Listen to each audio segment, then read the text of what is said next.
নমস্কাৰ মই সুস্মিতা শৰ্মা আপুনি চাই আছে সত্য বিগত 2-3 দিনে গৰমে জলাকলা খুৱাইছে ৰাইজক উৎকট গৰমৰ বাবে বিদ্যালয়ৰ পাঠদানৰ সময়সূচীও সলনি কৰিছে চৰকাৰে আৰু কিছু সংখ্যক জিলাত বিদ্যালয়ৰ সময়সূচী সলনি কৰিছে যদিও বহু ঠাইত সলনি কৰা নাই জিলা প্ৰশাসনে যাৰ পৰিপ্ৰেক্ষিতত লখিমপুৰত সংঘটিত হৈছে এটা বিশেষ ঘটনা প্ৰচণ্ড গৰম সহ্য কৰিব নোৱাৰি নাৰায়ণপুৰত ঢলি পৰিল এগৰাকী ছাত্ৰী নাৰায়ণপুৰৰ বৰনাহৰণি উচ্চ মাধ্যমিক বিদ্যালয়ৰ 10ম শ্ৰেণীৰ বৰ্ষা বৰা নামৰ ছাত্ৰীগৰাকী আজি শ্ৰেণী কোঠাতে ঢলি পৰে বিদ্যালয়খনৰ প্ৰাৰ্থনা সভা শেষ কৰি শ্ৰেণী কোঠাত সোমোৱাৰ পাছতে ছাত্ৰীগৰাকীয়ে উশাহ নিশাহ লোৱাত অসুবিধা অনুভৱ কৰে হাত ভৰিও চেঁচা হৈ পৰে ছাত্ৰীগৰাকীৰ আৰু ছাত্ৰীগৰাকী ঢলি পৰাৰ পিছতে হাহাকাৰ পৰিৱেশৰ সৃষ্টি হয় বিদ্যালয়খনত তাৰ পাছতে ততাতৈয়াকৈ ছাত্ৰীগৰাকীক ভৰ্তি কৰোৱা হয় ধলপুৰ চিকিৎসালয়ত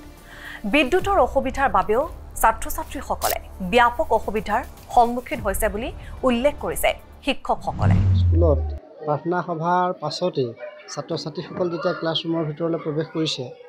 তাৰ ঠিক 2-4 মিনিটৰ পাছৰ ভিতৰতে এজনী ছাত্ৰী হঠাতে উশাহ ল'ব নোৱাৰা হৈ পৰিলে উশাহ ল'ব নোৱাৰা হৈ তাই কান্দিবলৈ লাগিছে আৰু ভৰি হাতবিলাক কিছু চেঁচা হৈ গৈছে আমি ক্লাছ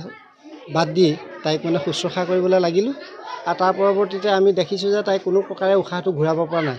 তেতিয়া লগে আমি প্ৰধান শিক্ষকদেৱৰ সহায়ত আমি এখন গাড়ীৰে মাককো খবৰ দি মাতি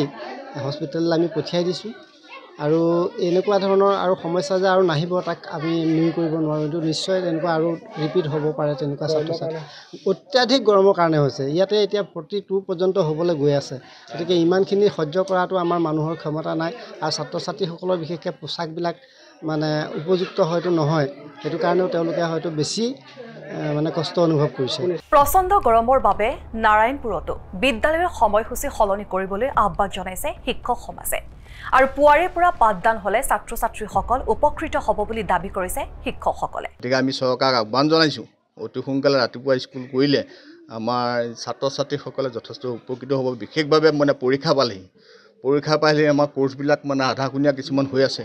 এনেকুৱা অৱস্থাত যদি আমি ছাত্ৰ-ছাত্ৰীসকলৰ ভিতৰত ক্লাছ কৰিবলৈ কওঁ তেওঁলোকে নালাগে বুলি আমাক